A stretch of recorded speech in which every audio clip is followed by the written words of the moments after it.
नमस्कार मेरे प्रिय श्रोताओं। आज मैं आप सबको डॉक्टर डी एस शुक्ला द्वारा लिखित खग्रास जयद्रथ वध के समय पूर्ण सूर्य ग्रहण उपन्यास का भाग 2 सुनाने जा रही हूँ, जिसमें मैंने देवव्रत, दुर्योधन और युद्ध का नवा दिन को सम्मिलित किया है। दोस्तों, आपसे एक गुजारिश है कि यदि आपको मेरा वाचन पसंद आता है तो प्लीज़ मेरे इस चैनल को सब्सक्राइब कर लीजिए और मेरी कहानियों को लाइक और शेयर, और हाँ, बेल आइकन भी ज़रूर दबा लीजिएगा। तो आइए सुनते हैं भाग 2, देवव्रत। महाभारत युद्ध के 8 दिन बीत चुके थे। अब तक के युद्ध की कोई निश्चित परिणति नहीं दिख रही थी। भीष्म आज भी अपनी प्रतिज्ञा अनुसार पांडव पक्ष के 10 सहस्त्र योद्धाओं को मार चुके थे। वहीं कौरव पक्ष में वीर अर्जुन का सामना करने वाला कोई नहीं था। वो कौरवों की सेना का निरंतर विनाश कर रहा था। युद्ध की इस स्थिति से भीष्म संतुष्ट नहीं थे। सर्वविदित था कि भीष्म, द्रोण और कृपाचार्य किसी भी पांडव का वध नहीं करेंगे। अर्जुन, जो भीष्म और द्रोण का मुकाबला करने में सक्षम था, पर वो अपने पितामह और गुरु के सामने उतना उग्र नहीं रह जाता कि इन दोनों का पराभव कर सके। फिर स्वयं भीष्म को इच्छा मृत्यु का वरदान प्राप्त था। तो क्या युद्ध में मात्र दोनों पक्षों के साधारण सैनिक ही मारे जाएंगे? धर्म और अधर्म के बीच चल रहा युद्ध बगैर किसी निर्णय के समाप्त हो जाएगा? कुल वैर फिर भी बना रहेगा? राष्ट्र में एक ही सक्षम राजा होना चाहिए और राजा का धर्म पारायण होना अति आवश्यक है। युद्ध के कल्याणकारी समापन के लिए भीष्म और द्रोणाचार्य को मरना होगा। भीष्म ने निर्णय लिया, परंतु इसके लिए अर्जुन को अपनी मोह तंद्रा से जागना होगा। ये किस प्रकार संभव हो?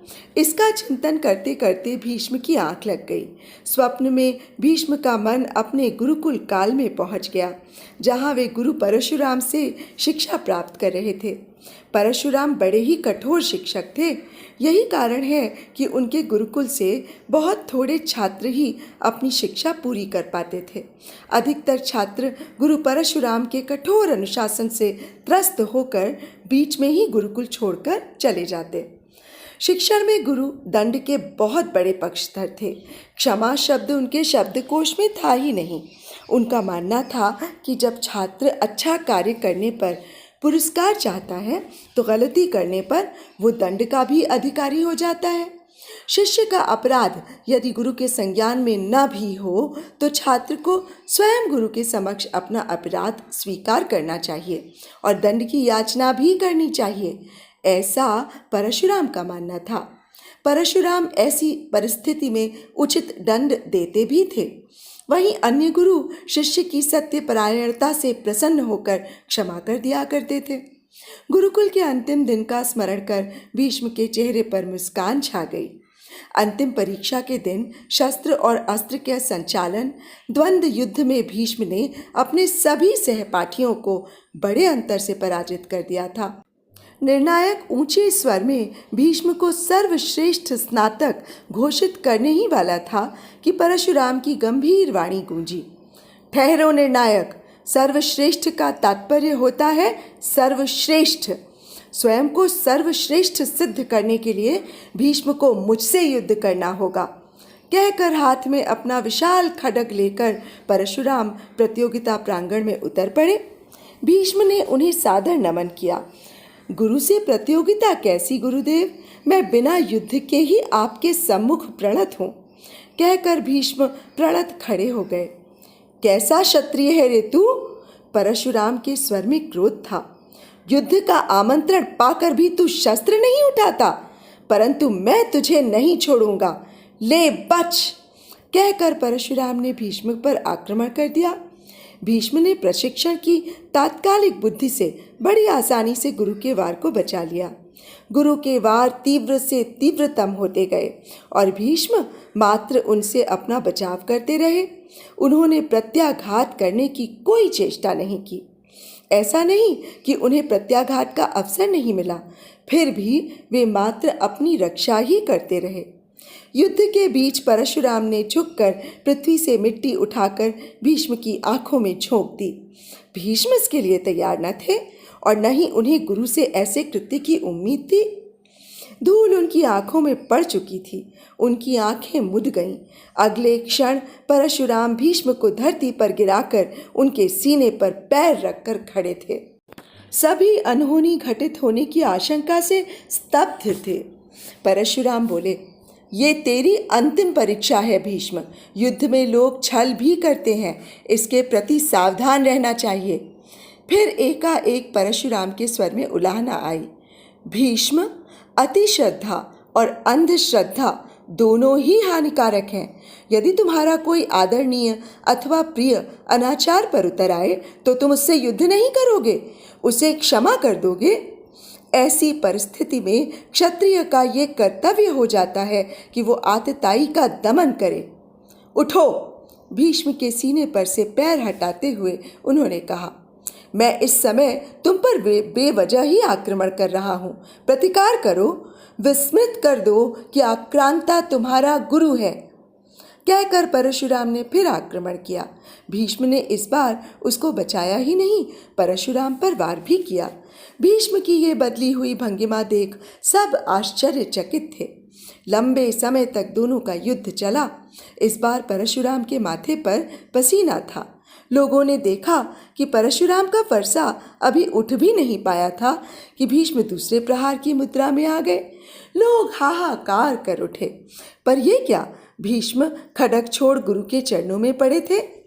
परशुराम ने उन्हें उठाकर गले से लगाया और गदगद स्वर में बोले, अब मैं भी कह सकता हूँ कि वर्तमान का सर्वश्रेष्ठ योद्धा गंगा पुत्र भीष्म ही है।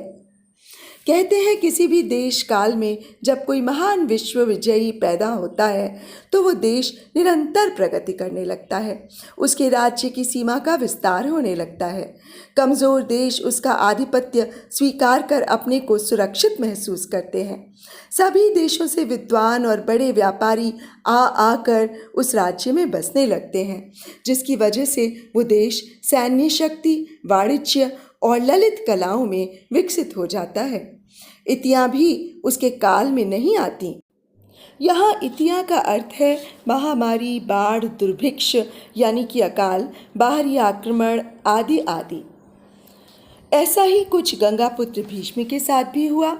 लंबे काल तक हस्तिनापुर चंद्रवंशियों में अग्रणी रहा। महाप्रतापी देवव्रत, जो बाद में भीष्म के नाम से विख्यात हुए, के वयस्क होते ही हस्तिनापुर दुर्जेय हो गया। हस्तिनापुर की क्षमता और वैभव से हस्तिनापुर के पड़ोसी पंचाल, मत्स्य, मथुरा राज्य ईर्षित और आतंकित हो उठे थे। मथुरा ने तो सुदूर मगध के प्रतापी सम्राट जरासंघ की सहायता भी प्राप्त करना प्रारंभ कर दिया था। जरासंघ का प्रभाव क्षेत्र मगध के अलावा मालवा आदि प्रदेशों में पहले से था। अब जरासंघ आर्यावर्त के उत्तर पश्चिम में भी पांव पसारना चाहता था। इसी उद्देश्य से जरासंघ अपनी 2 पुत्रियों को मथुरा के राजा कंस से ब्याह कर इसकी पहल कर चुका था।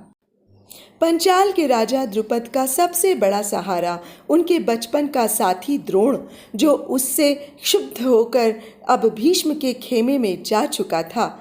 भीष्म द्रोण की संयुति ने द्रुपद को और भी आतंकित कर दिया था। यही नहीं, द्रोण के शिष्य अर्जुन ने बड़ी आसानी से द्रुपद को हराकर समस्त पंचाल गुरु दक्षिणा में अपने गुरु को समर्पित कर दिया था। किंतु द्रोण ने द्रुपद के दिए वचन के अनुसार पांचाल के केवल गंगा से लगा उत्तरी पश्चिमी हिस्सा लेकर बाकी समस्त राज्य द्रुपद को वापस कर दिया था। द्रोण और भीष्म से यही एक बड़ी भूल हो गई। उन्होंने द्रुपद को सारे राज्य से अपदस्थ नहीं किया, उसे खंडित पांचाल का राजा बने रहने दिया। राजनीति के अनुसार राज्य किसी द्रुपद के करीबी को दे दिया जाना चाहिए था, जैसा त्रेता युग में श्री राम ने किया था। गद्दी पर फिर से बैठा पराजित राजा चोट खाए विषधर से भी अधिक घातक सिद्ध हो सकता है। भीष्म ने अपने भाइयों और भतीजों के विवाह करने में भी काशी नरेश, गंधार, मद्रदेश और कुंतीराज को क्षुभित कर दिया था। वो संबंधी होते हुए भी हस्तिनापुर के शुभचिंतक नहीं रहे। हस्तिनापुर और विशेषकर भीष्म से आक्रोशित इन शक्तियों ने ही हस्तिनापुर के विनाशकों को उत्पन्न किया। वो विनाशक थे मद्रराज शल्य, पांचाल के शिखंडी और धृष्टद्युम्न। वहीं याज्ञसेनी द्रौपदी और गंधार कुमार शकुनी इस विनाशाग्नि के सदैव उत्प्रेरक रहे। दुर्योधन। महात्मा भीष्म युद्ध क्षेत्र को जाने हेतु तैयार हो रहे थे। उसी समय दुर्योधन ने बिना किसी पूर्व सूचना के धृष्टता से शिविर में प्रवेश किया। भीष्म का मुंह शिविर द्वार की ओर था। दुर्योधन ने अशिष्टता के साथ केवल हाथ जोड़कर प्रणाम करने का नाटक किया। भीष्म समझ गए कि युद्ध क्षेत्र में कार्यवाहक राजा के रूप में नियुक्त युवराज अपने सेनापति को उत्तेजित करने के लिए कुछ कठोर बातें अवश्य बोलेगा। दुर्योधन के इन प्रलापों के लिए भीष्म ने अपना मन बना रखा था। दूसरे के बल और शौर्य के आश्रय युद्ध का आवाहन करने वालों के साथ सदैव ऐसा होता है। युद्ध केवल संख्या का गणित नहीं है, यहाँ संख्या से अधिक शौर्य और युक्ति सफल होती है। वहीं भिक्षावृत्ति द्वारा जुटाई सैन्य शक्ति से स्वयं की शक्ति निर्णायक होती है। भीष्म ने प्रश्नवाचक दृष्टि से दुर्योधन को देखा। पितामह, ऐसा कब तक चलेगा? आप, गुरु द्रोण और कृपाचार्य पांडवों का वध करेंगे नहीं? आप इच्छा मृत्यु हैं। गुरु द्रोण पांडव शिष्यों के लिए अवध्य हैं। इन 8 दिनों में आप मात्र पांडवों की सेना का संहार कर रहे हैं। भीम और अर्जुन कौरव सेना का विनाश कर रहे हैं। मुझे लगता है कि वो दिन शीघ्र आने वाला है कि दोनों पक्षों की सेना का संहार हो चुका होगा। युद्ध में केवल 5 पांडव और हम 100 भाई ही शेष रहेंगे। उस स्थिति में भीम हम सबको चुन चुन कर आपकी आंखों के सामने मार डालेगा, किंतु आप लोग कुछ नहीं करेंगे। एक कर्ण ही है जिसकी प्रतिबद्धता मेरे साथ है। केवल कर्ण ही मुझे पूर्ण विजय दिलाने के लिए युद्ध में उतरा है। वो अकेला सभी पांडवों को मारने के लिए सक्षम है, पर उसे आपने युद्ध से विरत कर रखा है। मुझे युद्ध में दुरभिसंधि की आशंका प्रतीत हो रही है। क्रोध के कारण दुर्योधन के मुंह से झाग निकलने लगा था। अपमान और आक्रोश से भीष्म की मुखाकृति विवर्ण हो उठी। उनकी मुट्ठी तलवार की मूठ पर कस गई, किंतु अगले ही क्षण वो सामान्य हो गए। मूर्खों पर क्रोध करना मूर्खता कहलाती है। भीष्म ने कड़वाहट के साथ पूछा, तुम्हारे पास कोई युक्ति या योजना है? युक्ति तो एक ही है, पांडवों का विनाश, किंतु वो आपसे होगा नहीं। इसलिए आज मैं युद्ध क्षेत्र में राजा के रूप में आपको कहता हूँ कि आज आप शस्त्र न उठाने की प्रतिज्ञा से बद्ध उस दुष्ट कृष्ण का वध कर दें। उसके मरने से पांडव बिना युद्ध के ही मर जाएंगे। भीष्म को झटका लगा। वो विस्फुरित स्वर में बोले, निहत्थे कृष्ण का वध कर दूं? क्या ये शास्त्र सम्मत होगा? भीष्म ने आश्चर्य से पूछा। दुर्योधन ऊंचे स्वर में बोला, युद्ध में रथ के अश्वों और सारथी को मारना मना है क्या? फिर स्वतः बड़बड़ाता हुआ बोला, वो ग्वाला छल से बूढ़े कंस को मारकर देवत्व को प्राप्त हो गया। अवसर का लाभ उठाने में दक्ष शूरसेन ने भी इस हीन कुल जात को अपना नाती स्वीकार कर लिया, किंतु है तो वह वास्तव में ग्वाला ही। फिर आज्ञा के स्वर में, आप आज के युद्ध में अर्जुन के सारथी कृष्ण का वध कर दें।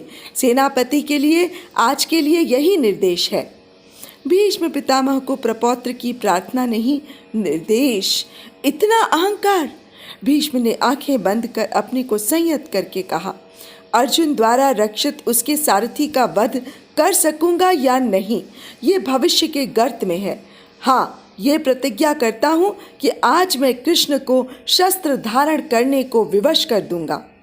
केवल कृष्ण को शस्त्र धारण के लिए विवश करेंगे, सुनकर दुर्योधन एक बार फिर भभकने को हुआ, परंतु तत्काल ही वो प्रसन्न हो उठा। वो समझ गया कि यदि आज भीष्म कृष्ण की प्रतिज्ञा भंग कर देते हैं और कृष्ण ने भीम पर शस्त्र उठाकर आक्रमण किया तो शस्त्रधारी कृष्ण की हत्या करने में भीष्म को संकोच नहीं होगा। उसे याद था कि अपने ऊपर आक्रमण करने वाले अपने गुरु परशुराम के ऊपर भी भीष्म शस्त्र उठाने में नहीं हिचके थे। अपनी चाल को सफल मानकर दुर्योधन भीष्म को प्रणाम कर मन ही मन हंसता वापस चल पड़ा। वो आज ही कृष्ण की मृत्यु निश्चित मानकर मन में आश्वस्त होकर अपने शिविर लौट गया। दुर्योधन युद्ध क्षेत्र से अधिक अपने शिविर में प्रसन्न रहता था, क्योंकि शिविर में सुरा सुंदरी विजय के दिवा स्वप्न दिखाकर दुर्योधन को लुभाया करती थीं। युद्ध का 9वां दिन। आज मार्गशीर्ष कृष्ण पक्ष दशमी महासमर का 9वां दिन था। युग का सबसे भीषण युद्ध सूर्यास्त के उपरांत समाप्त हो चुका था। दोनों दलों की शत्रुता अब केवल मन में ही सीमित हो चुकी थी। नियमों के अनुसार शत्रु दल सूर्यास्त के बाद एक दूसरे पर आक्रमण नहीं करते थे। एक पक्ष का सदस्य दूसरे शिविर में आसानी से आ जा सकता था। हर पक्ष के चिकित्सा कर्मी अपने घायलों को चिकित्सा शिविर पहुंचाने में व्यस्त थे। नायकों को उनके शिविर में ही चिकित्सकीय उपचार उपलब्ध था। कृष्ण युधिष्ठिर के साथ घायलों से मिलकर उनकी चिकित्सा व्यवस्था का हाल लेकर अपने शिविर की ओर बढ़ चले। दोनों पक्षों में अभूतपूर्व हलचल थी। आज की घटना अद्भुत थी। भीष्म आज कृष्ण को शस्त्र ग्रहण कराने की प्रतिज्ञा लेकर सम्रांगण में उतरे थे। गंगापुत्र ने पांडव सेना को लगभग तहस नहस कर दिया था। कृष्ण ने देखा कि अर्जुन फिर भी पूरे मनोयोग से पितामह का सामना नहीं कर रहे थे। अंततः कृष्ण अपनी प्रतिज्ञा तोड़कर हाथ में सुदर्शन चक्र लेकर कूद पड़े। पार्थ ने कृष्ण को रोकना चाहा, पर कृष्ण को रोक नहीं सका। दोनों पक्ष की सेनाएं स्तब्ध हो गईं। युद्ध रुक गया। सभी चित्रलिखित से ये दृश्य देख रहे थे। कृष्ण की प्रतिज्ञा टूट चुकी थी। कृष्ण के शस्त्र उठाते ही भीष्म रथ छोड़कर कृष्ण के सम्मुख प्रणत हो गए। भीष्म की प्रणति से कृष्ण का रोष समाप्त हो गया। वो शांत हो गए। तभी द्रोणाचार्य ने युद्ध समाप्ति का शंख बजा दिया। सभी सैनिकों के अस्त्र शस्त्र जहां जिस अवस्था में थे वहीं रुक गए। युद्ध समाप्ति की घोषणा के उपरांत कोई भी एक दूसरे पर वार नहीं कर सकता था। सेनाएं अपने शिविर को लौट पड़ी। कौरव पक्ष में उत्साह था। भीष्म अपने को अजेय सिद्ध कर चुके थे। कौरव छावनी में कर्ण और शकुनी अपने शिविर में चिंताग्रस्त बैठे थे। कर्ण पितामह के सेनापतित्व काल में युद्ध से विरत रहने का निर्णय तो ले चुका था, परंतु युद्ध क्षेत्र की गतिविधियों से अनभिज्ञ नहीं था। वो दुर्योधन के शिविर को चल पड़ा। दुर्योधन के शिविर में आज की विजय का उल्लास था। मद्यपान का दौर चल रहा था। सभी आज की घटना का अपने अपने दृष्टिकोण से बखान कर रहे थे। कुछ कह रहे थे कि आज पितामह ने अपनी श्रेष्ठता सिद्ध कर दी। कुछ के अनुसार पितामह के सम्मुख पारथ विचारो पुरुषार्थ करेगो कहाँ कि उक्ति चरितार्थ हो चुकी थी। अर्जुन का सर्वश्रेष्ठ धनुर्धर होने का मोह भंग हो चुका था। विवशता में कृष्ण को अपनी प्रतिज्ञा भंग कर सुदर्शन उठाना पड़ा। फिर भी वो भीष्म का पराभव नहीं कर सके। दुर्योधन लड़खड़ाती वाणी में बोला, अब पांडवों के विनाश में कुछ ही दिन शेष है। फिर कर्ण को आया देख उसे गले लगाकर प्रसन्नता से बोला, मित्र, आज तुम युद्ध क्षेत्र में पांडवों की दुर्दशा नहीं देख पाए। आज पितामह ने आधे से अधिक शत्रु सेना का नाश कर दिया। कृष्ण अपनी प्रतिज्ञा तोड़कर भी पितामह का बाल भी बांका नहीं कर पाया। अब युद्ध कुछ दिन का ही शेष रह गया है। इस निश्चित विजय के उपरांत मुझे केवल एक ही दुख शेष है। युद्ध से विरत होने के कारण तुम्हारे हाथों से अर्जुन का वध न हो सकेगा। वो अब पितामह का ही लक्ष्य बनेगा। यह भी संभव है कि अर्जुन की रक्षा में वो कृष्ण भी मारा जाए। उस ग्वाले की मृत्यु हमारे लिए बहुत सुखदायी होगी। उसे बचना भी नहीं चाहिए, वरना वो आगे भी हमारे विरुद्ध कुचक्र रचता रहेगा। कर्ण ने बड़े दुखी मन से अपने मद्यप मित्र को उसके आसन पर बैठाया। वो सोच रहा था कि दुर्योधन मात्र एक घटना को लेकर उत्साहित हो रहा है। युद्ध में कभी एक और कभी दूसरा पक्ष प्रबल होता प्रतीत होता है, पर वह पल निर्णायक नहीं होता। विजय उसी की होती है जो युद्ध के उतार चढ़ाव को समभाव से देखता हुआ आगे की व्यूह रचना करता है। दुर्योधन की भांति सुरा पीकर मदहोश नहीं होता। कर्ण ने दुर्योधन को प्रबोध करने की मुद्रा में कहा, राजन, आज की विजय की बधाई। तुमने कृष्ण की प्रतिज्ञा भंग होते तो देखी।